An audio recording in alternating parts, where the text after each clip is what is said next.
네, 톡톡 치니 꿈틀꿈틀. 유명 초콜릿에서 구더기가 나왔다는 고발 영상이 인터넷에 올라와 파장이 커지고 있습니다. 일단 영상부터 보시겠습니다. 네, 아침부터 좀 보여드리기 다소 좀 그런 영상일 수도 있는데 한 소비자가 지금 페레로 로쉐라는 이 초콜릿 모양이 좀 특이해서 많이 아시죠? 고급 초콜릿이죠. 예, 그렇습니다. 네. 발렌타인 같은 네. 일은 굉장히 많이 팔리는데 지금 투명 병에다 넣고 흔들었더니 하얗게 꿈틀꿈틀거리는 이 구더기가 나오네요. 벌레가 지금 이 초콜릿 안에서 튀어나왔습니다. 그리고 초콜릿을 지금 칠 때마다 꿈틀꿈틀하는 구더기가 밖으로 나오고 있는 모습이 좀 보이시죠? 예. 이런 영상 아침부터 보여드려 죄송한데요. 하여튼 그렇죠. 저건 좀 약간은 이게 먹을거리, 안전은 중요하니까 꼭 알려드려야 될 필요성이 있습니다. 저런 거는. 네. 뭐 상황만 간단히 정리하면 저 초콜릿은 페레로 로쉐고요. 다 보도가 된 네. 거고요. 네. 이제 소비자가 저거 구입을 해서 가족들이 먹고 있었는데 일단 구입처는 코스트코라는 이제 미국의 마켓, 우리나라에도 많이 있죠. 였었습니다. 이것도 뭐 다 공개가 됐고 네. 구더기가 나오기 시작한 겁니다. 그리고 전 가족이 나눠 먹게 됐고 이제 가족이 들고 가서 코스트코에 항의를 했더니 아주 정중하게 잘 받아줬더라. 그래서 환불 조치까지 된 거였는데 이제 핵심은 제조 과정은 아니고 유통 과정에서 분명히 문제가 있어서 구더기가 나왔다라는 건데 유통 과정이 약간 어려운 게 초콜릿은 냉장 보관을 해야 된다는 겁니다. 네네. 그게 정석이었다라고 이제 이 책임 해명을 했다고 하는데 실은 뭐 마트 편의점 가도 초콜릿을 냉장 보관하고 있는 경우는 거의 드물고 없죠. 거의 네. 없거든요. 그 편의점이나 마트 같은 데 봐서도 많이 보이는 초콜릿인데 냉장고에 넣어서 판매하고 있는 거 단 한 곳도 본 적이 없는 그러나 것 같아요. 정석은요. 네. 이게 냉장 보관을 해야 된다는 거였다는 점이 또 하나의 뭐 충격적인 내용이었습니다. 근데 해명이 지금 더 문제가 되고 있어요. 네. 벌레 유충을 100% 막을 수는 없다. 네. 이렇게 해명을 했는데 그렇다고 그러면 앞으로 이런 일이 계속 벌어질 수 있다는 그렇죠. 얘기지 않습니까? 이미 초콜릿에 나온 구더기 사건들은 굉장히 많았었던 네. 거고요. 전통적인 거였는데 하여간 글쎄요. 앞으로 저걸 가지고 우리나라의 모든 초콜릿을 다 냉장 보관해야 될 정도로 이야기가 뭐 커질지는 모르겠지만 어쨌든 말씀하신 것처럼 늘 저런 위험은 이제 상시적으로 있는 겁니다. 근데 어떻게 생각하게 되면은 구더기가 있다는 거는 또 반대로 이제 그 본인들 생각에는 방부제가 적다는 걸 의미해요.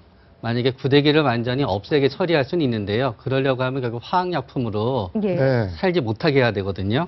그렇기 때문에 여기에서 이 벌레 유충을 100% 막을 수 없다는 변명이 나오게 된 겁니다. 네네. 본인들은 방부제를 넣거나 화학약품을 넣지 않은 일종의 굉장히 잘된 제대로 된 초콜릿이기 때문에 이렇게 만들면 이렇게 된다는 건데 문제는 이 대응이 적절치 않은 거죠. 이제 예. 이거는 마치 무슨 사고가 났는데 안전사고가 났는데 뭐 100% 사고를 막을 수 없습니다라고 네. 얘기한 거랑 똑같은 멘트를 날린 거거든요. 네네. 예, 소비자들 입장에서는 그렇다면 초콜릿 먹을 때 이제 구충제까지 같이 먹어야 되는 거 아니냐라는 지금 비아냥까지 나오고 있는데 네. 문제는 지금 제조 과정에서 생기는 것이 아니라 유통 과정에서 생긴다면 이것은 제조업체에게 책임을 물어야 합니까? 유통업체에 책임을 물어야 합니까?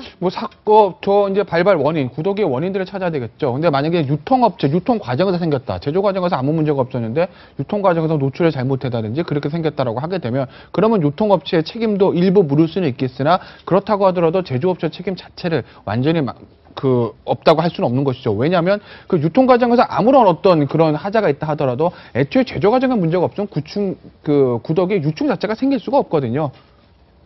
네네, 알겠습니다. 근데 식품에 벌레 등 유해 물질이 나온 것은 이번이 처음이 아닙니다. 역대 어떤 일이 있었는지 한번 보시죠.